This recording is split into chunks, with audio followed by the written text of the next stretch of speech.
Sziasztok! Mi vagyunk a Neuga. Motorátépítéssel foglalkozunk, és ez itt a műhelyünk. Hármunk közül Robi a kreatív megoldásokért és a mechanikai feladatokért felel.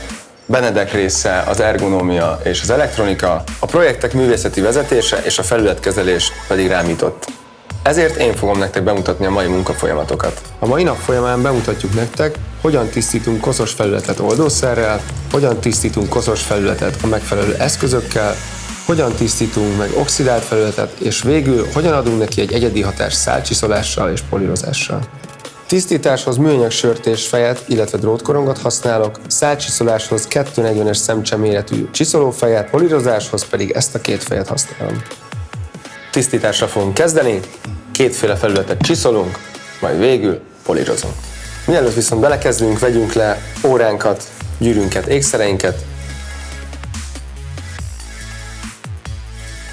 A tisztítást ezen a gyönyörű egyhengeres blokkon fogom nektek megmutatni, de mielőtt belekezdünk, nagyon fontos, hogy levegyük róla azokat az alkatrészeket, amik esetleg kitakarhatnak felületet, amit tisztítani akarunk. Nagyon fontos, hogy meglegyen egyébként hozzá megfelelő védőeszközeink, mint például a gumibevonatos kesztyű, vagy ez a pajzs. Első lépésként kimaszkoljuk az összes olyan felületet, ahol a szennyeződés, illetve bármilyen vegyszer vagy folyadék bejuthat. Felhordom a zsíroldó folyadékot, majd kefével megkefélem. A kefe az így megbontja a szerkezetét, meg a felületét a szennyeződéseknek, így jobban bele tud jutni a szennyeződésbe az oldószer. Különböző kefék, illetve különböző eszközök vannak erre, van például a CL szerszám, amin az ilyen teljesen kis makacs szennyeződéseket is lehet kapirgálni, ezt lehet mindenféle motoros boltban kapni. Itt még igazából a felületet nem tisztítjuk, hanem még csak előkészítjük arra, hogy le tudjuk tisztítani, tehát felkaparjuk, a zsíroldó az úgy bele tudjon menni ebbe az olajsárba. Ugye itt ez egy érzékenyebb felület, itt van mindig egy gumitömítés, vagy különböző szimmeringeknél is figyeljünk azért oda, hogy ne legyünk túlságosan agresszívak, mert ott ugye azért az mégiscsak egy ilyen puhább felület, ott inkább próbáljunk meg a zsíroldó folyadék erejével hatni. Miután felkapartuk a felületet, és mindenhova a zsíroldó folyadék rendesen bejutott, utána várunk egy kicsit, hogy tudjon hatni az anyag.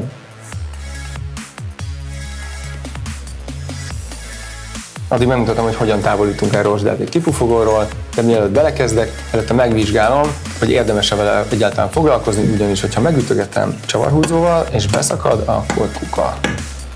Még egy fontos dolog, hogy 15 000-es fordulat fölé ne menjünk drótkoronggal, mert úgy már szórhatja magából a szálakat, illetve nem is olyan hatékony vele a munka.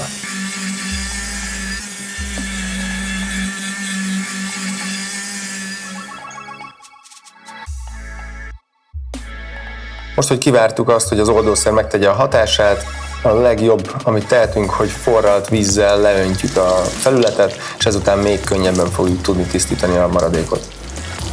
Most, hogy a nagyját leszettük, nekiállhatunk a nehezebben elérhető helyeknek is, amihez a dremmelt és a műanyag sört és fejeket fogjuk használni, mivel alumíniumot tisztítunk. Újra felviszek zsíroldót a felületre, és nekiállunk a munkának. Ígérhető el igazából az összes olyan felület, amit idáig nem tudtunk se kaparóval, se kefével.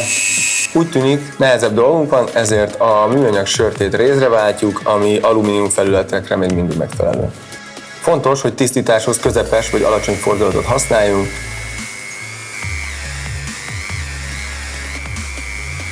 Miután a rézsörtével is végigmentünk, most már sokkal jobban látható, hogy a szennyeződések eltűnnek. Ez a szennyeződés igazából a lánckerék környékén tud a legmakacsabb lenni, mivel hogy ugye itt van olaj, itt van forgóalkatrész, és a lánc ugye ide húzza be állandóan a mocskot. Ezt a legnehezebb eltüntetni mindig a motorral, ezt a szennyeződést.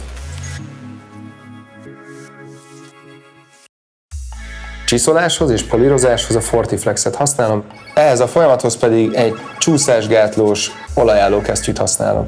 Arra is figyelek, hogy a csiszolókorongot ne telibe nyomjam rá, ne az arcával, hanem egy picit így megdőlöm, hogy szinte a szélével húzom végig, így lehámozom gyakorlatilag róla a festéket.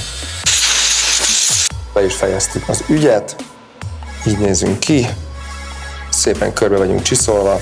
Az előbb láthattátok, hogy reagál a hőálló textúrázott festék a csiszolásra, most pedig átmegyünk a szinterezett takarólemez polírozására.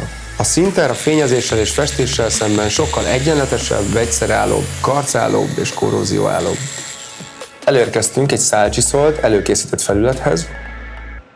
Polírkorongra váltottam, és az alumíniumhoz szükséges barna polírpasztát használom. Fontos, hogy finoman nyomjuk csak rá a korongot, mert ha nagyon rányomjuk, akkor az éleit ezt letöri, és nem lesz ilyen szép egyenletes felületünk, hanem ilyen is lekerekített oldala lesz a dolognak. Próbáljuk meg eloszlatni a munkát, és ne egyszerre egy felületen dolgozzunk, mert túlságosan felmelegíti az anyagot, ami jelen esetben nem jó, ugyanis megolvasztja a szintert. Azért is nagyon jó, hogy egy pedálos eszközünk van, ami fordulatszámot tudunk állítani, ugyanis amikor kivesszük a pasztát a tégelyből, akkor kis fordulaton megyünk, amikor pedig dolgozunk vele, akkor már gyorsíthatunk. Polírozásnál kifejezetten kell arra figyelni, hogy a forgó részek ne érjenek hozzá a munkadarabhoz, mert olyan mélyet ki tudnak harapni belőle, hogy utána azt polírral nem is tudjuk korrigálni. Dremmellel meg vagyunk, úgyhogy megtakarítjuk szépen a felületet, készen is vagyunk, és megkapta azt a fényt, amit egy embléma megérdemel.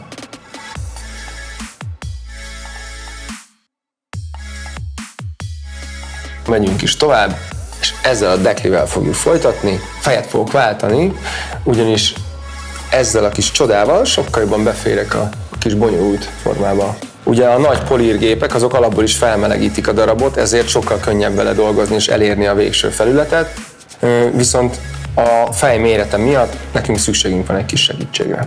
Ez alkalommal is használom a védőfelszerelésemet, a pormaszkot, a szemüveget, viszont egy hőálló kesztyűre váltok. Fontos, hogy munkavédelmi szabály szerint 40 foknál többre nem melegíthetjük az anyagot. Érdemes egy-egy részt készre csinálni, hiszen így állandóan melegen tartjuk az anyagot, és jobban dolgozik a polírpaszta. Fekete az eleje, így láthatjuk, hogy az alumíniumot elkezdte összeszedni, tehát dolgozik az anyag. Most elérkeztünk egy kétlépéses polírozásnak az első fázisához, ahol a barna pasztáról fehér pasztára váltunk. Különböző színű paszták között szemcseméret különbség van, ezért mi a legfinomabbal, a fehérrel fejezzük be a folyamatot. Nagyon fontos emellé tudni, hogy a kesztyűdet is le kell váltanod, különben szépen beledörzsölöd az előző pasztának a kis maradványait a kesztyűdről.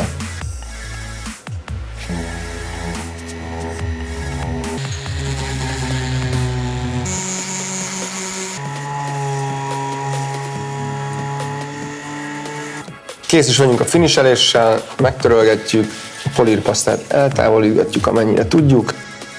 Itt a kicsi munkadarabunk. Ezután két irányba mehetünk, az egyik, hogy lelakkozzuk, ezzel megóvjuk az állagát, viszont kicsit veszítünk a fényéből, vagy megtartjuk így, és fél évente megismételjük, de akkor már csak a finiselő pasztával. Ezzel elérkeztünk munkafolyamataink végére. Egy olajsáros motorblokkot letakarítottunk, egy hengerfejet szálcsiszoltunk, egy takarólemezt csiszoltunk és políroztunk, illetve két lépésben políroztunk ezt a kicsi kis deklikét. Most, hogy kész, felrakjuk, és innentől nagyon fontos, hogy tisztán tartsuk, mert a várospóra maradandó sérülést tud okozni a felületeken. Remélem, hogy hasznos volt, amit láttatok. Jó munkát!